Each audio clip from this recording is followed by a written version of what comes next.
Welcome to another episode of Mindful Molly with me, your host, Molly Kaluve, a spirituality podcast focused on growth and self-awareness, a space where none are judged and all are welcome as we strive to become better versions of ourselves. So this was an episode that I had already recorded. I recorded this episode maybe a week ago. And right after when I was like editing it and looking and listening to it, I talked to my best friend about it.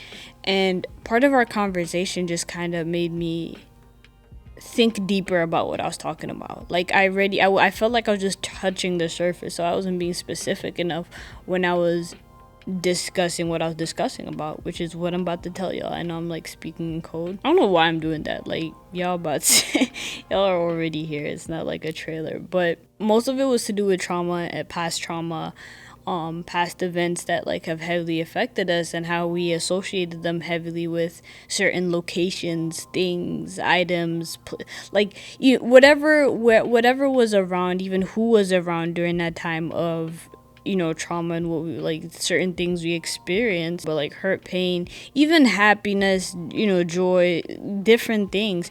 We associate certain places with that. And when it comes to the healing process, we were looking at how our perspective on those locations, our perspective on those things, and a lot of things surrounding that drastically changed after the fact, after we started working on ourselves and like healing from some of those things, and even like re-experiencing some of those places. Because what tends to happen is certain places that I do not like going to or do not like being around, simply because for me a lot of bad memories are had there. But then what really changed, or how my perspective changed on some of those things, is when I re-experienced some of those locations again and like went back to them after a long time. It was like almost a breath of fresh air. It felt good, it felt new, and like my mind, my body, everything in me was kind of like scared, because I'm like, this is somewhere that you don't like. This is somewhere that, is terrible, is bad. But it was like, I noticed in those moments and was able to separate the fact that it's not the space or location that's bad. And that sounds obvious, but that's what we tend to do. It was the memories, the hurt, the pain, things I hadn't moved past or like dealt with at the time that was leading me to feel some kind of way about certain locations. And my best friend was sharing with me that they had a similar experience where it was like even more love for that place that caused so much hurt, or that place that so much hurt, the event that took place that caused hurt and pain happened. And actually in my wording is the problem that I realized within myself, and that I've noticed especially beginning of this year, that just kind of like flipped my mind.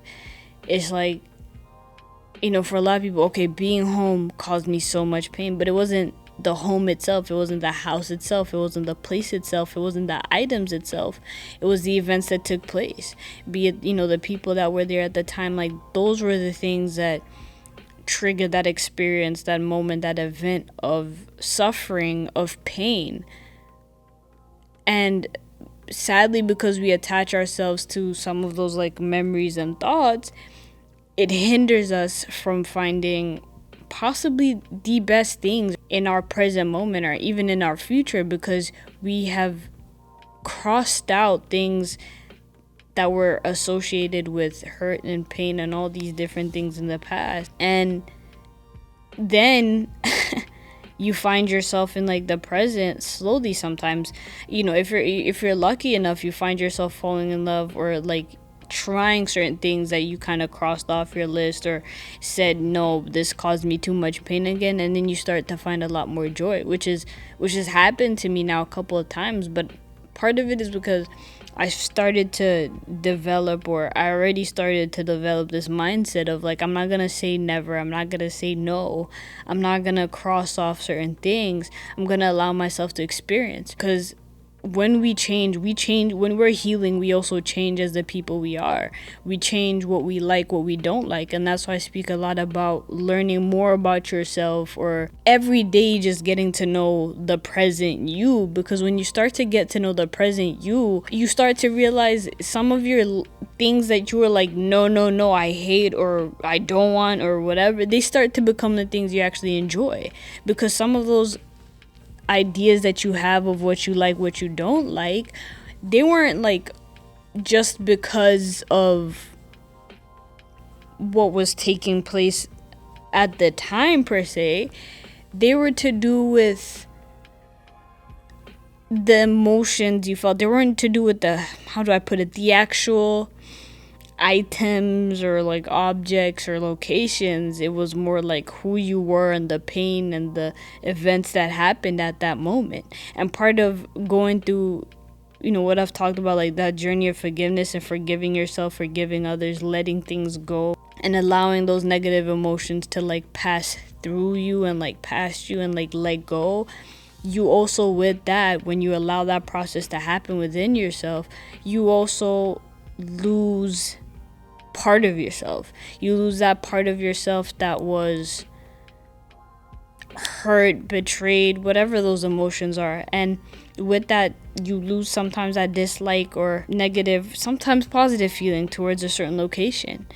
And when I say also positive, it's like some of the things I started to enjoy and love when I was feeling the way I was or dealing with certain things, I no longer enjoy or like now. And part of me was like, what's wrong? Why am I not enjoying this? Why am I not liking this? Some of these were like positive activities too. And it's because those activities or the things I was doing were heavily tied to what I was going through, like emotionally. So when because there were coping mechanisms. So when I stopped running from and I started dealing with the emotions I had, I started losing interest in my like coping mechanism or certain activities that were like my coping way. Some of it was like, for me, it was like sports. Like I enjoy sports. Like I love playing basketball. I love playing soccer too a lot of the time. Like I love those. Like still to this day I love them. But I was heavily invested in some of those activities personally. I can't speak for everybody, of course, because of trying to escape. It was my form of like escapism. When I'm at a practice, when I'm playing at the time, it's like me, myself, my teammates, the field, whatever. Like I'm somebody else. I'm in a different space.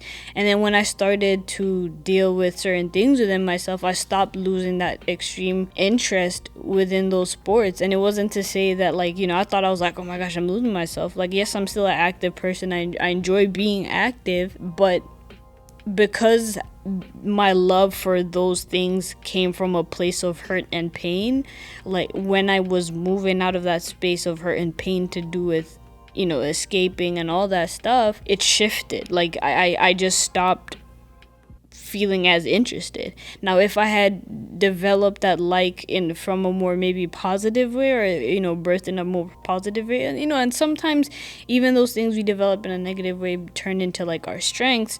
The point is learning about yourself and gaining that self-awareness and doing it every day, is because even in points of like happiness and pain, like we change drastically. What we love, what we like, what we enjoy, what we don't enjoy, those things change sometimes on a daily basis. And when we don't pay attention to it, we wonder why we're not feeling fulfilled. We wonder why we feel lost. And it's because sometimes we block our like blessings, we block the opportunities to feel more, enjoy more, and happiness, because we're still living in a place of like pain and hurt that we've already moved past or forgiven ourselves from. But we're still closing our minds to it because we haven't even realized the healing and work we've done. And, when it came to, like, this new year, some of the things that were, like, bogging me down and putting me down, and certain things I associate with hurt and pain, I was kind of still keeping them there, even though I know I've moved past them. And it stopped me, and literally up until like maybe the last 2-3 weeks, really, it stopped me from realizing all the good, all the new, all the old things I didn't like that I now kind of like doing. It's made me realize it a lot more once I started to acknowledge that even more than I already did. And I mean, that's the point of growth, that's the point of learning, is that you don't stop learning. You always are in a position of like growing and learning. You know, I personally believe that that's what this life is about. Like, it's all about gaining more, learning more. You never reach that peak. You never reach that, like, nothing is like ultimate. Everything is relative. Everything is based on like perspective, and that's why I've talked about like the law of relativity. It applies to hurt and it applies to like healing times. When you're healing, that's a different perspective. You view things in a different lens versus when you were hurt. So you need to like look at and evaluate your surroundings and your opportunities and the things around you, and just open your mind to them. I'm not saying like everything you didn't like, go and try it out right now because you might like it now. What I'm trying to say is you might be missing out on some great opportunities, great relationships, great, just something more within yourself, just because your mind is still operating with the ideas and thoughts of hurt you, not healed you or healing you. And I think that could just change the whole ball game for you. I think for me, definitely, the more and more I've been like sleeping on it and thinking about it the past few days, it's like, it's not that like I never knew. It's just sometimes, you know, when you hear things again, or when you really start to evaluate and things again, it's like, it's a great reminder. Be amazing. Treat yourself with the absolute kindness. Cut yourself some slack. Explore the current you, the present you. Learn about present you a lot more. Figure out, what does present me like? What does present me enjoy? What does present me not like? You know, those are important details for you. And in doing so, I think you just gain more out of it than you lose. But that being said, I just want to say a big thank you to everybody that's been listening to the podcast. I just want to say thank you for all the love. Thank you for all the comments, all the messages, everybody who's been like supporting it, sharing it. I appreciate y'all so much. Be kind, be caring, be loving, but most of all, take care.